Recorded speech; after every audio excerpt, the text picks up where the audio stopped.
authentic. Cambridge's Sucker Punch Sussexes using eco-friendly transportation to climate summit.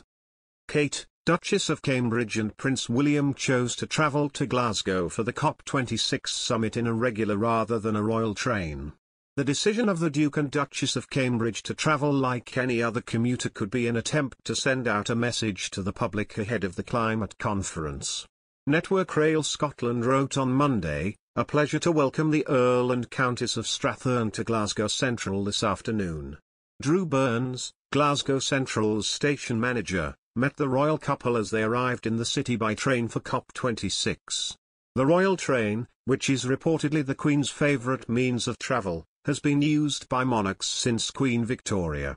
While its carriages used to be the home of luxurious velvet sofas and bright cushions, its modern version, which came into service for Her Majesty's Silver Jubilee in 1977, is less ostentatious. In doing so, it is believed Kate and William could be trying to act on brand in the context of the climate change conference and their broader environmental commitments. Upon arrival in Glasgow, as part of their activities to support COP26, the pair met with a Scouts group at Alexandra Sports Hub in Dennistoun.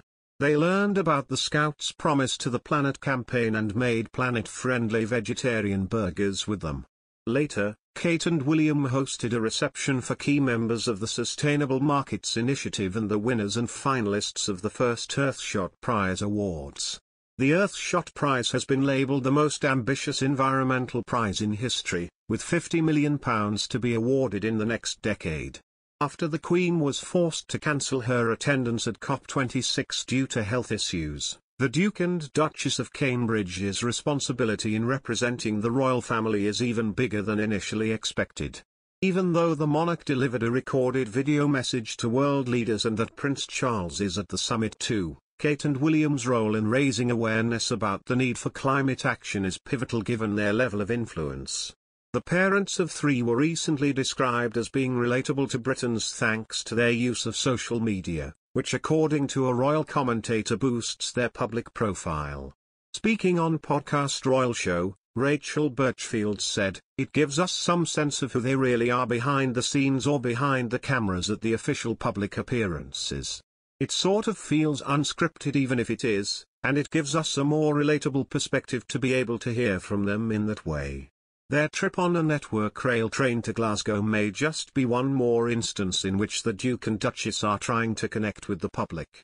However, royal commentator Camilla Tominey warned they must keep up with green choices if they want to remain credible in their pleas to save the Earth from rising temperatures and pollution. In particular, the royals ought to find an alternative to the use of the incredibly polluting private jets, she said. Writing in the Telegraph.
Weekly royal newsletter Your Royal Appointment, Ms. Tominey said, While both the Prince of Wales and the Duke of Cambridge delivered hard-hitting speeches that were well received, they must also now put their words into action by completely dispensing with this hypocritical form of travel from here on in.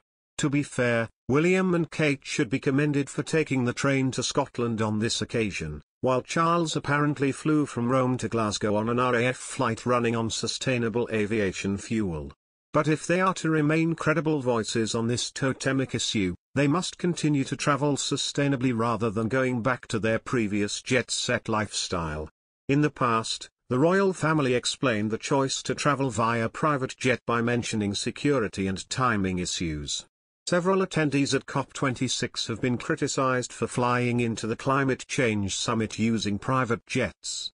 According to Matt Finch, of the Transport and Environment Campaign Group, the average private jet emits 2 tons of CO2 for every hour it flies.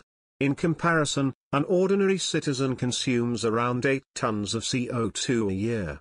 To put it in context, the total carbon footprint of an ordinary citizen, including everywhere they travel and everything they consume, is around 8 tons a year. So an executive or politician taking one long-haul private flight will burn more CO2 than several normal people do in a year. All the royals in attendance at COP26 have stayed clear of private jets also when they left the summit. Kate returned to England on Monday evening on a scheduled airline service, as did Camilla on the following day.